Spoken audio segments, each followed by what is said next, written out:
So 20 years ago, white Americans executives were running tech companies and hiring Indians as cheap labor. Today, Indian executives are running those same companies, and American workers are the ones worried about getting hired. Things have changed. I mean, literally, things have changed.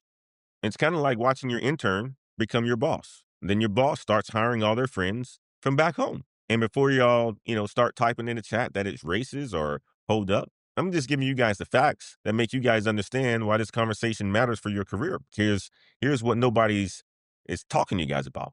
Here's the other piece of it. When politicians start to get involved, that's when CEOs start to sweat. Okay. That's when CEOs start to sweat. Now, before I tell you guys what happened next, let me give you guys some context that's going to make this story even more wild. So while Satya Nadella is out here gaslighting his employees about layoffs, doing record profits, something else is happening in the political world that connects to this story in the most insane way. Donald Trump, President Trump, 47, once 45, decides to call out tech companies. And he says tech giants like Google, Microsoft, Amazon, and Meta, they need to stop hiring in India and start hiring Americans. Now, on the surface of that, that sounds patriotic. Yeah, American workers, right? America first. That's what he ran on. Something that a lot of people supported. Bring jobs home. Support the local workers. We all want jobs. We want more jobs in America. We want manufacturing back in America. We want to secure our supply chains. We want people to work. We want crime to go down. When people are working, crime goes down. We want people to have jobs. We want people to have a future. We want people to spend. We want people to build wealth. It makes sense. But here's where it gets all spicy, y'all. Okay? Here's where it gets all spicy. The CEOs that Trump is talking to, Satya Nadella, Microsoft, right? He's from India. Sundar Pichai at Google. He's from India. Shantanu Narayan. He's from Adobe. He's from India. They're all from India, guys. They're all from India. So Trump is literally telling Indian workers, Indian American CEOs who are at the top of companies and making billions of dollars in profit to stop hiring Indians. It's kind of like telling LeBron James to stop recruiting good basketball players. It's like, seriously. It's kind of like LeBron saying, nah, like, you can't tell LeBron not to recruit Kyrie Irving again, or Anthony Davis, or Anthony Edwards. That's kind of like what it's saying. But here's the reality in the twisted part. Trump is demanding American hiring while Satya Nadella just fired 9,000 Americans. Those 9,000 people that he let go, the majority of them were Americans. So Trump says hire Americans. And the Indian CEOs, actually, I'm firing Americans to invest in AI. That's what's happening. But y'all, it gets even better because politicians weren't done with Microsoft yet. The vice president of the United States just entered the chat, JD Vance. Let me see if I can find my picture of JD. The second highest person in our government just went on record torching Microsoft by name. He said Microsoft is axing U.S. jobs while doubling down on H-1B visas. That's what he said. His vice president just called out Microsoft specifically for firing Americans while hiring foreign workers. This is official government criticism of specific companies' hiring practices. So the leaders of these companies with all these layoffs are just got put on blast. And if it happened to Satya Nadella at Microsoft, it's going to happen to some of the other ones if they keep laying people off. So we're hearing about all these layoffs, and we've been hearing about these layoffs for quite some time. And nobody in the political world is getting themselves involved or anything like that. But now they're starting to get themselves involved. They're starting to get themselves involved now. They're starting to say, you know what? What's really going on here? We're supposed to be, supporting the American economy. Yet you got companies like Microsoft who's let go 9,000 Americans, yet they're applying for all these H-1B visas and they're ramping up hiring in India. What's really going on here? You guys know what's going on. You guys have seen it. You guys have seen it. You guys have been seeing this for a long time. Companies selling out. Companies going out and eliminating costs because they're getting rid of the American people. Then they're going to lower cost areas, Philippines, India, China. It started with China, then it went to India and going to Philippines. And next thing you know, it's going to go to Central America. And this wasn't, this was JD Vance literally calling it out. So Satya Nadella went from, corporate controversy to government target in 48 hours, guys. So this escalation just got insane. And JD Vance specifically talked about H-1B visas. They're the visas that allow American companies to hire foreign workers for specialized positions. You think about this, guess how Satya Nadella got to America? H-1B visa. Guess how Sundar Pichai got to America? H-1B visa. Guess how most Indian tech executives get here? H-1B visas. So JD Vance is basically saying y'all use this system to get here, then you turn around and use it to replace American workers. The game, man. That is the game, guys. And this isn't just about Microsoft anymore. This is about whether American companies can continue to prioritize global talent over American workers when it's convenient for their bottom line. What are you guys thinking about this? That's what I want to know. I want to know what you guys are thinking about this.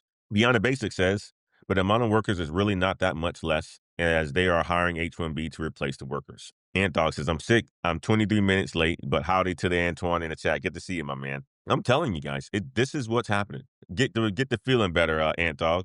That's what's happening right now. So these companies, they're either going to have to change their practices or they're going to have to deal with the government pressure pretty soon. And based on Microsoft's stock price, which hit record highs after the layoffs, I think we know which direction that these companies are going to go. But the direction that the companies are going to go is they aren't going to pay attention. They aren't going to pay attention at all. They're going to say, okay, well, you know what? Our shareholders making money. It's the most important for us. That's what they're saying. That's just what it is. Ant Dog says the road that I'm in, they got rid of the Indian and Eastern European contractors that was cracking their heads in costs and writing mid-code with bugs. The company wanted homegrown talent. Some companies are going to decide to go that way and keep it in-house. Some companies are going to decide to go that way and keep it in-house, right? Chuck Williams says, I worked in IT for the last 10 plus years. All my coworkers have been, and I'm still Indians and here on H-1B visas. Think about it. At all top IT firms are run by Indians now, just about all of them. It's true. It's true. You guys are right. Now, before we dive deeper into this, I want to show you guys how the internet is reacting to this story because these comments are they're pretty as one would say they're pretty funny. Let me share with you guys some of these comments on JD Vance on Microsoft because some of the comments here by some of these videos that are out here are pretty darn funny. They're pretty funny because Trump, a lot of videos out here are saying they're putting some pretty agitation out there about stop hiring Indian workers and all this other stuff, right? And it got people talking. Okay, it got people talking, and I'm going to share with some comments that I came across about some of this. Let me see if I could jump onto it real quick. Yeah, here we go. Here we go. So if you guys look at here, right, some of the people who are commenting on these videos, they're in India. And some people are in support of what's going on here. They're saying, yes, yes, Trump, JD Vance, please send Indian scientists, doctors, PhDs, entrepreneurs, CEOs back to India. We need them back home. A person who says, as an India residing in India, I have full support for whatever action they are taking. Trump making India stronger again. Indirectly, Trump actions leads to make India great again, a blessing in disguise for India. Please do that. I support Trump on this. Make it mandatory for IIT graduates to work in India for at least 5 years post graduation. So this is what's interesting about all of this, guys, is that we look at things from our view of America and we say we can't say certain things because we may be teetering the lines of racism and biases and all this other stuff. But we see what it is. I mean, you think about all the IT organizations, a lot of the times they're filled with a bunch of Indian Americans who's here on H-1B visas. Smart individuals. I'm talking about genius individuals. Ankat, Satush, Santosh, all those guys, right?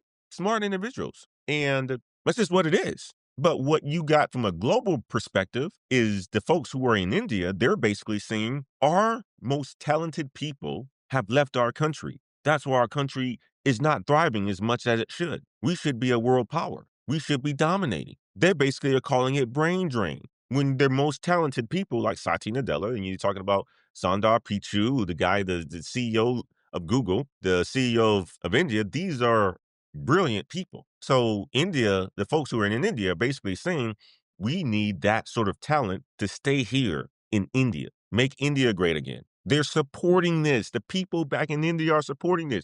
No, you shouldn't be going to the United States and making that country more money and getting to the bag yourselves. No, you should be staying back in India and making the country better. That's what they're basically saying. And this is from Indian people who are in India, guys. So looking at it from that perspective, it makes me think like, wow, people have a different view on all of this. They have a different view on all of this. I mean, this a worldly view is what we're getting by reading this comment. The comment basically says, an Indian residing in India, as an Indian residing in India, I have full support for whatever action they are taking. So if they stop H-1B visas, the folks in India are like, oh, that's cool. But you're going to hear the US, folks here in the US say, oh my God, we can't do that. We can't do that. You're going to hear some political folks saying, we can't do that. We cannot do that. And I get it from both sides, right? I get it from both sides because understanding the dynamics of when I've gone to India multiple times, right? I've run and led teams over there. Great, great individuals, but they have an allegiance to their country. They want to see India thriving. They want to get rich themselves. They feel like our top people are leaving to go somewhere else. Same way that China felt when work was being outsourced to China. Then China finally pulled their people back and stole all the patents from the US. And now they're a thriving country. And some would even say even further ahead in some areas of innovation. So these individuals who are in India are basically saying that, guys, we want what Trump is talking about here to stop H-1B visas and slow it down so that we can keep our talent in home. Yet the folks here in the United States, if certain folks, nah, you can't do that. You can't do that. That's racist. You got to let them in. And the folks who are on H-1B, they're scared. They're scared. They're like, oh man, I want to stay here I want to stay here in the United States. That's all I know. I raised my kids here. That's all I know. I raised my kids here. My kids only know America. I've had some friends who've came here on H-1B visas, crushing it right now. Kids born here in the United States. They go back home once or twice a year. Their kids don't know anything about India. Nothing. They don't know anything about India at all. So if you think about this story, this is power dynamics, this is conversations, this is corporate media, this is political and in political environment shaping this whole thing.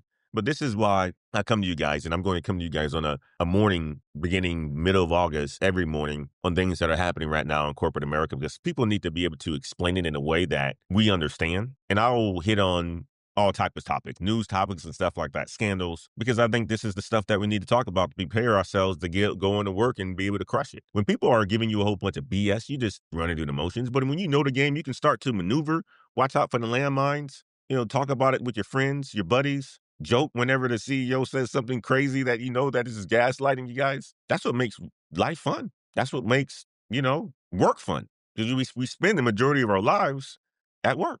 That's what we do. So let me continue on. Let me just dig into some data right now on the breakdown of something that you guys are talking about even in the chats. I see PBO in the chat as well too, and good to see it, my man. Soul Shader says some of the top people within the Trump administration are Indian.